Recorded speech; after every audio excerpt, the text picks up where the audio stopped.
नमस्कार. तुमचं किराणा दुकान आहे आणि ते वाढवायचं आहे, पण कर्जाची भाषा जरा अवघड वाटतेय का? म्हणजे लोन कोटेशन वगैरे शब्द ऐकून थोडा गोंधळ होतो. मग काळजीच करू नका. आज आपण हे सगळं एकदम सोप्या भाषेत समजून घेणार आहोत. हो ना, हीच तर अडचण आहे. आपल्याला व्यवसाय तर वाढवायचा असतो, त्यासाठी भांडवलही लागतं, पण बँकेत गेल्यावर हे लोन, कोटेशन, EMI, व्याजदर असले शब्द ऐकून डोकंच फिरायला लागतं आणि हाच गोंधळ आपल्या प्रगतीच्या आड येतो. पण आज आपण हाच अडथळा कायमचा दूर करणार आहोत.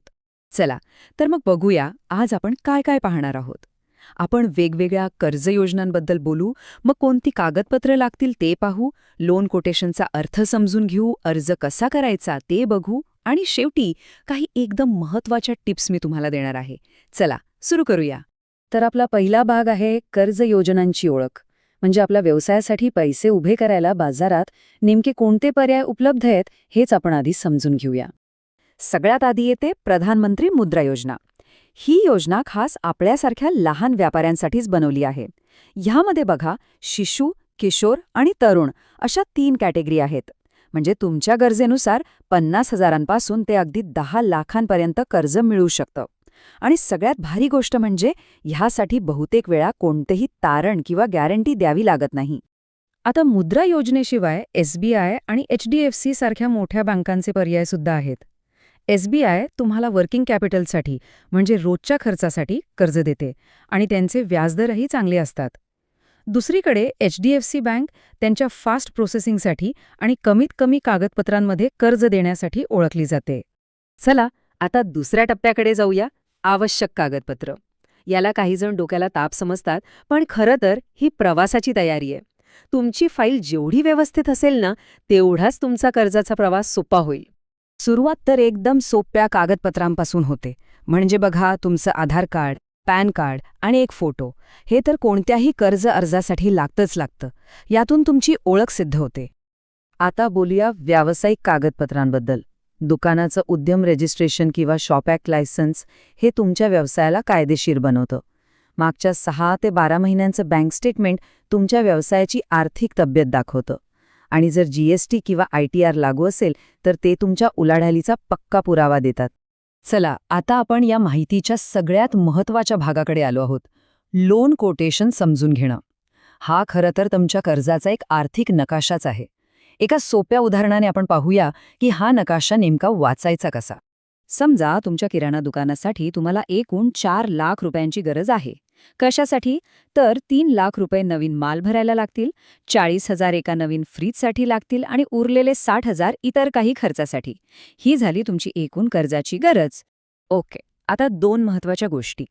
समजा बँक तुम्हाला 12% वार्षिक व्याजदर लावते आणि हे कर्ज तुम्हाला 3 वर्षात म्हणजे 36 महिन्यात फेडायचं आहे. तुमचा महिन्याचा हप्ता म्हणजे EMI याच 2 गोष्टींवर अवलंबून असतो. तर मग या हिशोबाने 4 लाखांच्या कर्जावर 12% व्याजदराने 3 वर्षांसाठी तुमचा अंदाजे मासिक हप्ता म्हणजे EMI साधारणपणे 13,300 रुपयांच्या आसपास येईल. हे साधं गणित समजलं की लोन कोटेशन समजणं एकदम सोपं होऊन जातं. तर लोन कोटेशन म्हणजे काय? तर ते बँकेकडून दिलेलं एक अधिकृत डॉक्युमेंट असतं, ज्यामध्ये आपण आत्ता ज्या सगळ्या गोष्टींवर बोललो, म्हणजे कर्जाची रक्कम, व्याजदर, तुमचा EMI, प्रोसेसिंग फी आणि तुम्हाला एकूण किती पैसे परत करायचे आहेत हे सगळं स्पष्टपणे लिहिलेलं असतं. चौथा भाग आहे अर्ज प्रक्रिया. आता आपल्याला कोटेशन कसं वाचायचं हे तर कळलं. मग प्रत्यक्ष कर्ज मिळवण्यासाठी कोणती पावलं उचलावी लागतात ते आपण बघूया. ही प्रक्रिया वाटते तितकी अजिबात अवघड नाहीये. अर्ज करण्यापूर्वी बँक काही गोष्टी नक्की तपासते. तुमचं वय 21 ते 60 वर्षांच्या मध्ये असावं. व्यवसाय कमीत कमी 1-2 वर्षांपासून सुरू असावा. तुमचा सिबिल स्कोअर 650 पेक्षा जास्त असावा. आणि तुमच्या बँकेचे व्यवहार नियमित असावेत. ही आहे संपूर्ण प्रक्रिया फक्त 6 सोप्या टप्प्यांमध्ये. पहिलं, बँकेत जा किंवा ऑनलाईन अर्ज करा. दुसरं, सगळी कागदपत्र जमा करा. तिसरं, बँक तुमचा सिबिल स्कोअर तपासेल. चौथं, तुम्हाला लोन कोटेशन मिळेल. 5वं, अटी मान्य करून सही करा. आणि 6वं, पैसे थेट तुमच्या खात्यात जमा होतील. बघा, आहे की नाही सोपं? कर्ज मिळवणं हे एक महत्त्वाचं पाऊल आहे, मान्य. पण ते मिळाल्यानंतर आर्थिक शिस्त पाळणं त्याहूनही जास्त महत्त्वाचं आहे. चला, आता काही महत्त्वाच्या टिप्स पाहूया, ज्या तुम्हाला नेहमी योग्य मार्गावर ठेवतील. काय करायचंय आणि काय नाही करायचे हे इथे स्पष्ट दिसते.